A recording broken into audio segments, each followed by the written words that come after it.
hey, bro, you want to talk about me? You talking about bad. You talking about, I ain't got no tummy to it. My shit laughing.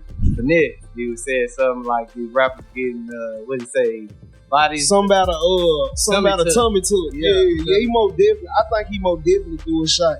They saying that, he probably be talking about bag. Nah, you ain't talking about bag. A bag sharing in me. Pooh Shiesty just touched back down from federal prison and wasted no time lighting a match that set all of Memphis on fire. His return wasn't quiet, it wasn't humble, and it definitely wasn't peaceful. It sparked one of the messiest, most controversial rap beefs of 2025, with the city instantly choosing sides behind his comeback. Pooh Shi dropped a line so reckless, so disrespectful that it shook the whole scene to its core. That single bar left one of Memphis's most respected rappers feeling straight up violated. And the wild part, the real reason behind this tension goes way deeper than music. We're talking whispers of plastic surgery accusations, complicated prison politics, and family loyalty being tested under pressure. This situation is messy, emotional, and dangerous enough to threaten the entire Memphis rap ecosystem. We're about to break down some real Memphis street drama that's had the hip-hop world locked in. Ever since Pooh Shiesty unleashed that lyrical shot the moment he stepped back into the spotlight in early 2025, the streets instantly started buzzing. Timelines went wild and narratives started flying everywhere. Social media have been pushing the story that Pooh Shiesty came home from federal prison just to instantly go at Finesse2Tymes. But slow down, not everything online is facts. We're here to separate what's real from what's exaggerated and what's straight up made up. Early 2025 marked the turning point. Pooh Shiesty was fresh out, supposed to be enjoying freedom, when he dropped First Day Out and slipped in a line that had Memphis divided overnight. And now this isn't just another friendly rap back and forth.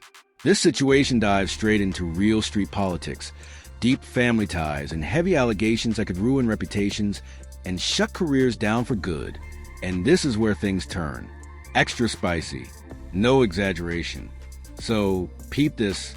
Pushy drops his First Day Out record in early 2025 and sneaks in a line that had everybody freezing up. I heard street dudes getting tummy tucks. Told you these rappers lame. That line hit like a slap to the face. In Memphis street rap culture, calling somebody out over plastic surgery ain't small talk. That's questioning their toughness, their image, and their whole reputation at once. The second that song dropped, the internet exploded. We're talking millions of views almost instantly. Timelines flooded, and every platform buzzing nonstop. Memphis bloggers went into detective mode, breaking down exactly who Pooh Shiesty could have been aiming at. That bar wasn't random. It wasn't careless. It was sharp, intentional, and aimed to hit where it hurt the most. Everybody felt that tension. Now, Finesse2Tymes, keeping it solid, initially played it cool in interviews. He straight up said, "I don't know. It's funny to me." But the internet going to take it and do what they want to do with it, and tried brushing it off, saying the song wasn't about him at all. That was grown man energy, no doubt. He wasn't trying to pour gasoline on the situation. But here's what a lot of people miss. Memphis politics don't work the same as everywhere else. When you've been locked inside federal prison like Pooh Shiesty was, all your info comes secondhand. You're hearing about beefs, tension, and rumors through phone calls, letters, and short visits. Never the full picture. So when you finally touch back down, your mindset can be shaped by outdated stories or half-truths that never got cleared up. That alone can twist how you see people and situations. But this story goes way deeper than slick lines of song. Here's where things really start getting messy. Finesse2Tymes' own camp began stirring the conversation behind the scenes. His brother went on, recorded an interview, and basically confirmed that Pooh Shiesty was throwing shots directly at Finesse. When your own family is saying, "Yeah, that was a diss," the whole situation shifts instantly. That kind of pressure hits different. Now, it's not about random comments online. It's about how your own blood sees it. In Memphis, that matters heavy. Family voices carry weight, and once they speak, staying quiet starts looking like weakness to outsiders. And in Memphis street culture, plastic surgery talk cuts deep. It's not just about looks. It's about questioning someone's authenticity, their image, and whether they really live the life they rap about. When Pooh Shiesty said, "Street dudes getting tummy tucks," the message sounded like, these dudes not really built like they claim. And in Memphis, that's straight fighting words. But here's the twist. Finesse flipped the narrative completely. He claimed Pooh wasn't talking about him at all. He said the bar was aimed at Moneybagg Yo instead. And to see why that angle even makes sense, you gotta dig into the long-running Big 30 and Moneybagg Yo tension that's been dividing Memphis for years. Let's break down this Big 30 situation clearly, because this beef runs way deeper than most people even realize. Big 30 and Moneybagg Yo weren't always at odds. At one point, they were locked in tight. Big 30 was signed under Moneybagg's Bread Gang umbrella through CMG, dropping records together, sharing stages, and building serious momentum for Memphis hip-hop as a unit. But everything shifted after a tragic loss in January 2022 that changed the energy forever. According to Big 30's side, his cousin Nusky was deeply involved in handling pressure around the camp, allegedly stepping in during tense street situations that others didn't want to deal with. The claim is that Moneybagg was facing serious issues in the city, and Big 30 along with Nusky were brought close to help shield him from that heat. Nusky wasn't just an associate. He was family to Big 30, and people around the city describe him as very active and respected in his environment. January 28th, 2022 became a date that reshaped everything. That night, Nusky had just left a local performance where Big 30 was showing love and support. Family business, pure and simple. Just hours later, Nusky was found shot multiple times in the Whitehaven area where he grew up. The same streets that raised and became the place his life was taken. And that pain hit close to home for everyone involved. Now, here's where things turned cold and disrespectful in Big 30's eye. After Nusky passed, Moneybagg Yo posted broken heart emojis on social media. To outsiders, it looked sympathetic, but to Big 30, that response felt hollow and careless. And that moment cracked the foundation of their relationship beyond repair. Moneybagg Yo was online acting hurt, acting crushed, posting like the loss really shook him. But when it was time for the funeral, he was nowhere to be seen. And in street culture, that speaks louder than any emoji ever could. Claiming someone is family, but not showing up to say goodbye is viewed as a serious violation. To many, that made all that online love look performative and empty. Big 30 felt a deep sense of betrayal. From his perspective, he and his cousin stood in the line of pressure, helped bring respect to Moneybagg's name in the city, and made his brand move different in Memphis. But when it was time to show real loyalty, Big 30 says Moneybagg vanished. That absence changed everything and flipped their relationship upside down. According to Big 30, they helped elevate Moneybagg's status. But once his cousin was gone over what he called that lame situation, Moneybagg didn't even show up to the service. That moment planted a seed that later grew into full-blown hostility. This is also where the plastic surgery talk first exploded. Big 30 went straight at Moneybagg on his record. How could you? Saying, "I work out and go lose weight. Ain't no way I'm paying a doctor to redo my face." That line was a direct response to rumors floating around about cosmetic procedures. The message was clear. In his eyes, real street figures earn respect through life experience, not image upgrades. Moneybagg couldn't ignore that kind of call-out. He fired back with airball, and the tone was ruthless. He accused Big 30 of moving shady, claimed he was trying to cut side deals, and said Big 30 was exaggerating the story for sympathy. Moneybagg insisted he had done more for Big 30 than people knew. The most brutal moment came when Moneybagg demanded Big 30 return the Bread Gang chain. That wasn't just jewelry. That was a public statement saying Big 30 no longer represented the brand or the movement. Now, this is where we got to address the elephant sitting right in the middle of the room. If Pooh Shiesty was really aiming that tummy tuck bar at Moneybagg Yo, then explain this. Why did Moneybagg repost the song on Instagram and tag Pooh Shiesty directly? And why did Pooh Shiesty repost Moneybagg's post right back showing public love? That type of back and forth doesn't line up with real smoke at all. But here's the part that has everybody scratching their head. There's a strong chance Pooh Shiesty wrote that line while he was still locked up in federal prison. At that exact time, Big 30 was already deep in conflict with Moneybagg. Yo, from behind bars, Pooh Shiesty would have been hearing everything through phone calls, letters, and visits. And that kind of info always comes filtered through whoever's talking to you. When you're locked up, your whole view of the outside world is shaped by your people. If your circle tells you someone's moving funny, that's the story you're running with. That context matters heavy here. And for anyone who knows the culture, Pooh Shiesty and Big 30 go way back. They're founding members of CHO Gang, connected long before the music industry ever came calling. These dudes were tight from a young age, moving together in South Memphis, building bonds before fame was even a thought. When your day one is beefing with somebody, loyalty kicks in automatically. That's street loyalty 101.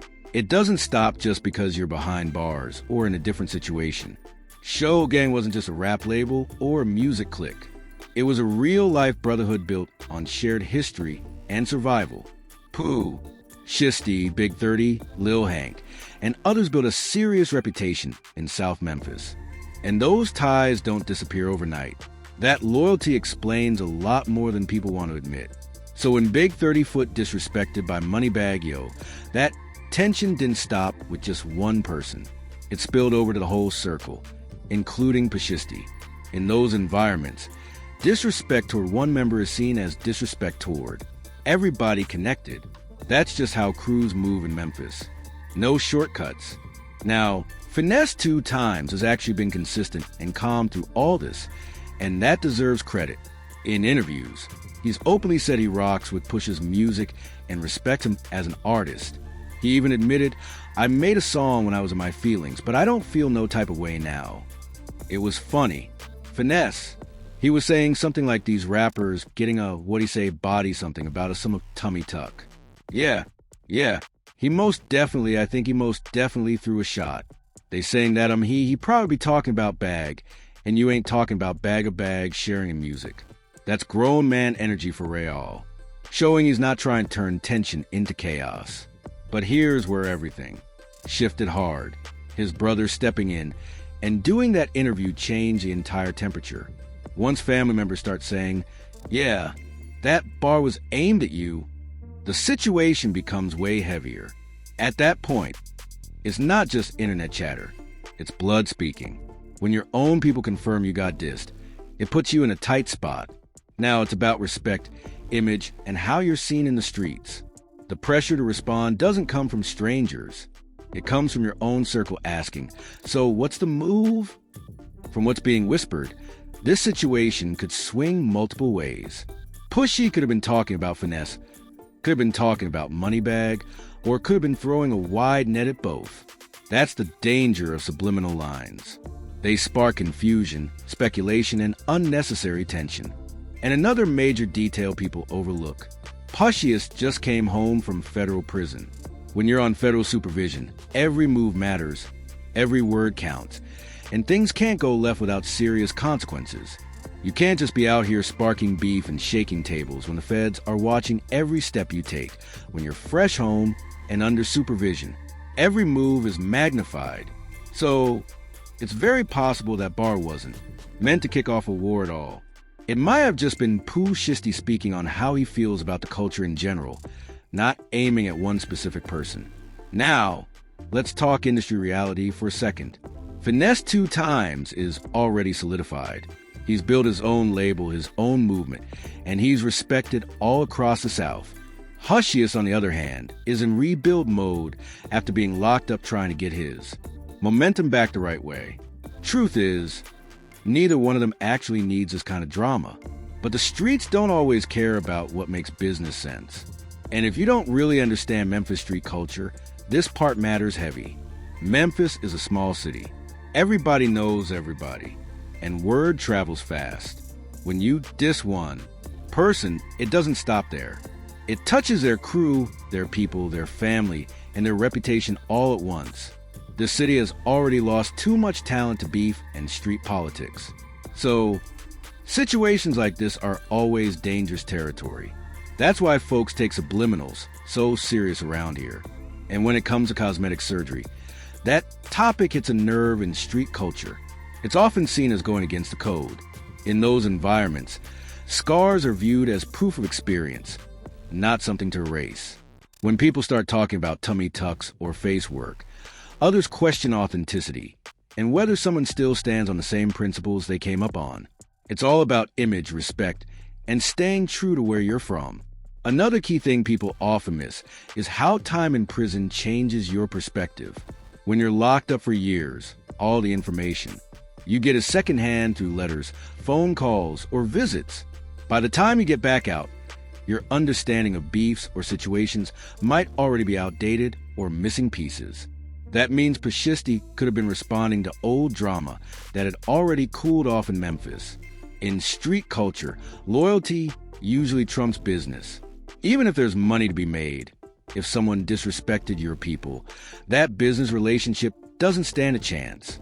That's why this situation is so tangled. It's not just about bars and the song. It's about real-life respect, relationships, and loyalty that's been built over years.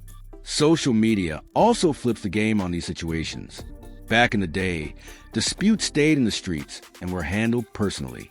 Now, every line, every verse gets dissected online. Fans pick sides, rumors spread, and the pressure escalates before the artists even have a chance to respond. That instant exposure can turn something that might have been handled quietly into full-blown drama. At the end of the day, this story isn't just about subliminal bars. It's about how these artists navigate their careers while balancing the streets, their reputation, and the law. Pooh Shiesty just got out and is trying to rebuild his momentum. He's got the talent. The streets are behind him, but he also has to be strategic with every move because he's on federal supervision. Every step counts, and one wrong move could cost way more than clout. Finesse2Tymes is in a whole different position. He's established, respected, and running his own movement. But in Memphis, respect is everything. If people feel like you got dissed and didn't respond the right way, it can seriously affect how you're seen both in the streets and in the industry. That's why situations like this are so delicate. One wrong move, and your image takes a hit. Now, the fact that Moneybagg Yo reposted Pooh Shiesty's song adds even more layers. Either Pooh Shiesty wasn't really talking about him, or they've quietly moved past their issues. But don't forget, the streets don't forget anything, and that simmering Big 30 beef is still lurking under the surface. Moneybagg reposting could also be a power move, showing he's unbothered and won't let some bars shake him. This drama also affects how other Memphis artists have to navigate the scene. If you're tight with both Pushes and Finesse2Tymes, you could be forced to pick a side. That's how beef spreads and pulls in people who had nothing to do with the original conflict just because of their connections and alliances. For Pooh Shiesty specifically, being on federal supervision makes every action count. If this beef escalates and turns violent, he could end up back behind bars. That reality has to guide every decision he makes moving forward. The burning question now is, where does this story go from here?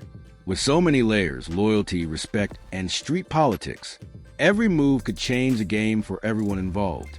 Pooh Shiesty is in a tricky spot right now. He's got momentum off his release. His music is blowing up and the streets are riding with him, but at the same time, he has to be strategic. One wrong move and he's back in federal prison. Finesse2Tymes seems to be keeping it calm and peaceful, but with all the pressure from his people in the streets, Pooh Shiesty might feel forced to respond more aggressively if things escalate. In hip-hop, sometimes staying silent is seen as weakness, even when speaking out could be bad for business. Memphis hip-hop shines brightest when artists work together, not against each other. The city has already lost too many talented people to beef and street politics. The legacies of Young Dolph, King Von, and other Memphis figures show just how quickly these conflicts can spiral into something deadly. This drama also highlights the bigger picture for Memphis hip-hop. The city is finally getting the national attention it deserves. Artists like Moneybagg Yo, Pushy, Big 30, and Finesse2Tymes are all putting Memphis on the map. But when internal beef takes center stage, it can distract from the music and stunt the growth of the scene. At its core, This situation shows just how complicated Memphis street politics are. It's never just about a rap beef. It's about loyalty, respect, family ties, and knowing how to navigate relationships when everybody knows everybody. Federal supervision, industry moves, and social media pressure collide, creating a high-stakes environment where even small actions can carry massive consequences. Behind the tough talk and street credibility, the balance between survival and success is razor thin. These are real people with real relationships and real consequences. Pooh Shiesty is just trying to rebuild his career and take care of his family, while Finesse2Tymes is focused on protecting his respect and continuing to build his empire. Neither one of them probably wanted all this drama. But in Memphis, sometimes the culture demands it, and every word carries weight. Whether Pooh is calling out Finesse2Tymes, Moneybag Yo, or just speaking on the culture in general, one thing is crystal clear. Words in the city have power and serious consequences. Every bar, every line gets dissected, and every verse can shift relationships forever. Hopefully, cooler heads prevail, and this doesn't spiral into something that can't be fixed. Memphis has too much talent and potential to be wasted on internal beef. The real enemies are poverty, lack of opportunities, and systems designed to keep people trapped. These artists have the power to uplift the city and the culture, not tear each other down. Now it's your turn, fam. What do you think about this situation? Was Pooh Shiesty really dissing Finesse2Tymes, or was it aimed somewhere else? How should this all be handled moving forward? Drop your thoughts in the comments and let us know what side of the street you're on. And don't forget to join the RapLink family. Hit that subscribe button, turn on notifications, smash that like button, and share this video with all your homeboys. The streets never sleep, and we're just getting started. There are way more stories to uncover. We drop heat every single day, and tomorrow's upload is going to be even crazier, deeper, and absolutely unmissable. We'll catch you in the next one right here at RapLink, where the truth of the streets lives. Stay smart, stay loyal, and remember, sometimes the realest move is knowing when not to respond.